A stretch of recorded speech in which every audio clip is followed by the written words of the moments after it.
Hi hello welcome back. ഇന്നത്തെ recipe ഒരു അടിപൊളി ടേസ്റ്റി ആയിട്ടുള്ള ഈസി ആയിട്ടുള്ള ചിക്കൻ കടായിയുടെ റെസിപ്പിയാണ്. വളരെ പെട്ടെന്ന് എല്ലാവർക്കും ചെയ്തെടുക്കുന്ന ഒരു രീതിയിലാണ് ഈ ചിക്കൻ കടായി റെഡിയാക്കി എടുത്തിട്ടുള്ളത്. അപ്പോൾ ഇതെങ്ങനെ നമുക്ക് റെഡിയാക്കി എടുക്കുന്നത് നോക്കാം. അതിനു മുന്നേ തന്നെ ചാനൽ സബ്സ്ക്രൈബ് ചെയ്യാത്തവർ സബ്സ്ക്രൈബ് ചെയ്ത് സപ്പോർട്ട് ചെയ്യാൻ മറക്കരുത്. അപ്പോൾ നമുക്ക് വീഡിയോയിലേക്ക് പോകാം. അതിനായിട്ട് കുറച്ച് മസാല റെഡിയാക്കാനായിട്ടുണ്ട്. അതിനായിട്ട് ഒരു 2-3 ഉണക്കമുളക്, ചെറിയ 2-3 കഷ്ണം പട്ട, അതുപോലെ തന്നെ 1.5 ടേബിൾ സ്പൂണ് വലിയ ജീരകം, 1.5 ടീസ്പൂണ് ചെറിയ ജീരകം, ഒരു 5-6 ഏലക്ക, 4-5 ഗ്രാമ്പു, പിന്നെ ചെറിയൊരു കഷ്ണം തക്കോലം. ഇതെല്ലാം കൂടി ചേർത്തിട്ട് നമുക്ക് ചെറിയ തീയിൽ വെച്ചിട്ടൊന്ന് വറുത്തെടുക്കണം. വളരെ ചെറിയ തീയിൽ വെച്ചിട്ട് വറുത്തെടുത്താൽ മതി. ഒരു 2 മിനിറ്റ് ആകുമ്പോഴേക്കും ഇത് നമുക്ക് വറുത്ത് പൊടിച്ചെടുക്കാം. ഇനി ഇതിലേക്ക് നിങ്ങൾക്ക് മുഴുവനായിട്ടുള്ള കുരുമുളക് ചേർത്ത് കൊടുക്കുക. അതുപോലെ തന്നെ പച്ചമല്ലി ഉണ്ടെങ്കിൽ അതും കൂടെ ഇതിലേക്ക് ചേർത്ത് കൊടുക്കുക.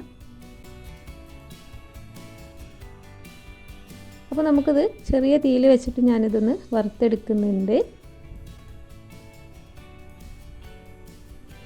അപ്പോൾ ഇത് വറവായി വന്നിട്ടുണ്ട്. ഇനി ഇത് നമുക്ക് തീ ഓഫ് ചെയ്തിട്ട് പെട്ടെന്ന് തന്നെ ഒന്ന് പൊടിച്ചെടുക്കാം. എന്നിട്ട് മാറ്റി വെക്കാം. വേറൊരു പാത്രം അടുപ്പത്തേക്ക് വെച്ചിട്ടുണ്ട്. അതിലേക്ക് ഒരു 3-4 ടേബിൾ സ്പൂണോളം വെളിച്ചെണ്ണ ഒഴിച്ചു കൊടുക്കുന്നുണ്ട്. വെളിച്ചെണ്ണ ചൂടായി വന്നാൽ ഒരു 2 ടീസ്പൂണോളം ഇഞ്ചി വെളുത്തുള്ളി പേസ്റ്റാണ് ചേർത്ത് കൊടുക്കുന്നത്. ഇതിന് പകരം ഇഞ്ചി വെളുത്തുള്ളി ചെറുതാക്കി അരിഞ്ഞതും കൂടെ ചേർത്ത് കൊടുക്കുക. ഞാനിവിടെ പേസ്റ്റാണ് ചേർത്ത് കൊടുത്തിട്ടുള്ളത്. ഇതിൻ്റെ പച്ചമണം മാറുന്നത് വരെ നമുക്കിതൊന്ന് ഇളക്കി കൊടുക്കാം. അതിനുശേഷം അതിലേക്ക് ഒരു 4 മീഡിയം സൈസിലുള്ള സവാള വളരെ കനം കുറഞ്ഞിട്ട് അരിഞ്ഞെടുത്തതാണ്. അതും കൂടെ ഇതിലേക്കൊന്ന് ചേർത്ത് കൊടുക്കുന്നുണ്ട്. എന്നിട്ട് ഇത് നമുക്കൊന്ന് വാട്ടിയെടുക്കാം. പെട്ടെന്ന് വാടി കിട്ടാനായിട്ട് കുറച്ച് ഉപ്പും കൂടെ ചേർത്ത് കൊടുക്കുന്നുണ്ട്. ഇത് അത്യാവശ്യം ഒന്ന് വാടി കിട്ടണം. ഈ ഉള്ളിയൊക്കെ ഒന്ന് നല്ല രീതിയിലൊന്ന് വാടി കുഴഞ്ഞ് കിട്ടുന്നത് വരെ നമുക്ക് ഇതൊന്ന് ഇളക്കിയെടുക്കാം.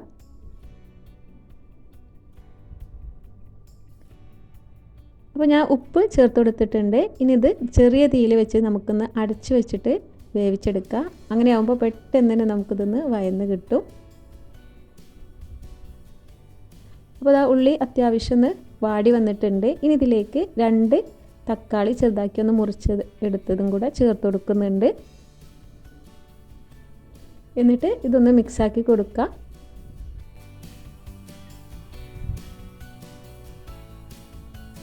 അതുപോലെ തന്നെ ഇതും കൂടെ ഒന്ന് അടച്ചു വെച്ചിട്ട് വേവിച്ചെടുക്കുക. അപ്പോൾ പെട്ടെന്ന് തന്നെ നമുക്ക് ഈ തക്കാളിയൊക്കെ ഒന്ന് കുക്കായി കിട്ടും.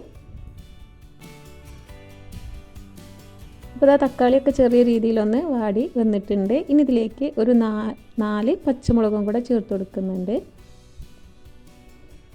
പച്ചമുളകൊക്കെ നിങ്ങളുടെ എരിവിനനുസരിച്ച് ചേർത്ത് കൊടുക്കുക.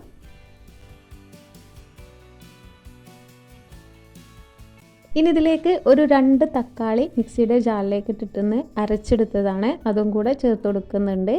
മൊത്തത്തിൽ 4 തക്കാളിയാണ് ഇതിലേക്ക് ചേർത്ത് കൊടുത്തിട്ടുള്ളത്. ഇനി ഇതിൻ്റെ പച്ചമണം മാറുന്നത് വരെ ജസ്റ്റ് ഒന്ന് ഇളക്കി കൊടുക്കുക. അപ്പോൾ ഈ തക്കാളിയുടെ ഒരു പച്ച സ്മെല്ലൊക്കെ ഒന്ന് മാറി വന്നിട്ടുണ്ട്. ഇനി ഇതിലേക്ക് നമ്മൾ ചിക്കന് ആഡ് ചെയ്ത് കൊടുക്കുക.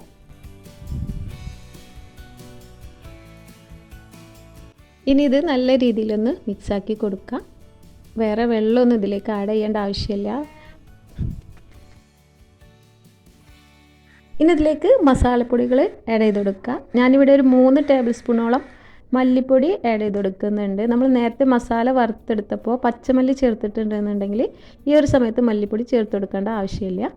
പിന്നെ ഒരു 1/2 ടീസ്പൂണോളം മഞ്ഞൾപ്പൊടി ചേർത്ത് കൊടുക്കുന്നുണ്ട്. അതുപോലെ തന്നെ 1.5 ടേബിൾ സ്പൂണോളം കാശ്മീരി ചില്ലി പൗഡറും കൂടെ ചേർത്ത് കൊടുക്കുന്നുണ്ട്. ഇനി ഇതെല്ലാം കൂടിയിട്ട് കുറച്ച് ഉപ്പും കൂടെ ചേർത്തിട്ട് നമുക്ക് എല്ലാം കൂടിയിട്ടൊന്ന് മിക്സാക്കി കൊടുക്കുക. ആവശ്യത്തിന് ഈ സമയത്ത് നമുക്ക് ഉപ്പ് കൂടെ ചേർത്ത് കൊടുക്കുക.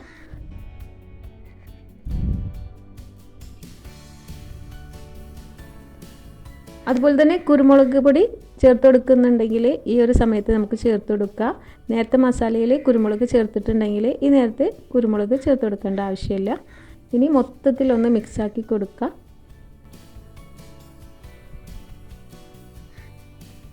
ഇനി ഇത് നമുക്ക് അടച്ചു വെച്ചിട്ടൊന്ന് ഒരു 5 മിനിറ്റോളം ഒന്ന് വേവിച്ചെടുക്കുക. അതിനുശേഷം ഒന്ന് തുറന്നിട്ടിട്ട് ഒരു അരമുറി നാരങ്ങയുടെ നീരും കൂടെ ഇതിലേക്കൊന്ന് ഒഴിച്ചു കൊടുക്കുന്നുണ്ട്. നാരങ്ങയുടെ നീരില്ല എന്നുണ്ടെങ്കിൽ 1 ടേബിൾ സ്പൂണോളം തൈരും കൂടെ ചേർത്ത് കൊടുക്കുക. എന്നിട്ട് ഇത് മിക്സാക്കിയതിന് ശേഷം വീണ്ടും അടിച്ചു വെച്ചിട്ടൊന്ന് വേവിച്ചെടുക്കുക. ഇപ്പോൾ ഇതാ ഒരു പകുതി കുക്കായി വന്നിട്ടുണ്ട് ചിക്കനൊക്കെ. ഈ സമയത്ത് നമുക്ക് നേരത്തെ പൊടിച്ച് വെച്ചിട്ടുള്ള മസാലപ്പൊടികൾ ആഡ് ചെയ്തെടുക്കാം. ഇത് മുഴുവനായിട്ട് തന്നെ ചേർത്ത് കൊടുക്കുക. എന്നിട്ട് നല്ല രീതിയിലൊന്ന് മിക്സാക്കി കൊടുക്കുക.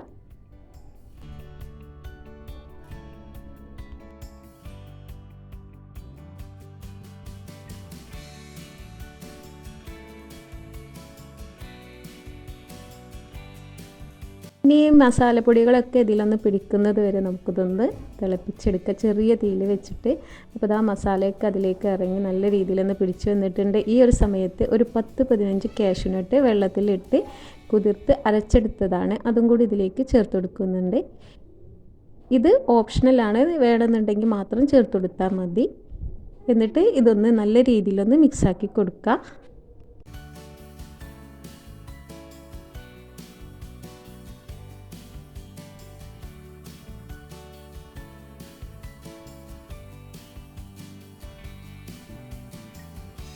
അപ്പോൾ ഇനി ഇതിലേക്ക് ചേർത്തെടുക്കേണ്ടത് ഇതുപോലൊരു മീഡിയം സൈസിലുള്ള സവാള, അതുപോലെ തന്നെ ഒരു ചെറിയൊരു ക്യാപ്സിക്കം കൂടി ഇതേ രീതിയിലൊന്ന് അരിഞ്ഞെടുത്തിട്ടുണ്ട്. ഇതും കൂടി ഈ ഒരു സമയത്ത് നമുക്ക് ചേർത്ത് കൊടുക്കാം. ഇത് 3/4 ഭാഗം കുക്കായതിന് ശേഷമാണ് നമ്മൾ ചേർത്ത് കൊടുക്കേണ്ടത്. എന്നിട്ട് എല്ലാ ഭാഗത്തേക്കൊന്ന് മിക്സാക്കി കൊടുക്കുക. ഇനി 1 മിനിറ്റ് നേരം നമുക്കിതൊന്ന് അടച്ചു വെച്ചിട്ട് ഒന്ന് വേവിച്ചെടുക്കാം. അപ്പോൾ ക്യാപ്സിക്കവും ഉള്ളിയൊക്കെ ഒന്ന് ചെറിയ രീതിയിലൊന്ന് കുക്കാവുന്നത് വരെ നമുക്ക് 1 മിനിറ്റ് നേരം ഒന്ന് അടച്ചു വെച്ചിട്ട് ചെറിയ തീയിൽ വെച്ചിട്ട് ഒന്ന് വേവിച്ചെടുക്കുക. അപ്പോൾ ഇത് കുക്കായി വന്നിട്ടുണ്ട്. ഇനി നമുക്ക് ഈ സമയത്ത് തീ ഓഫ് ചെയ്യുക. എന്നിട്ട് കുറച്ച് മല്ലിയിലയും കൂടെ മേലെ കൂടെ ഒന്ന് ഇട്ട് കൊടുക്കുന്നുണ്ട്.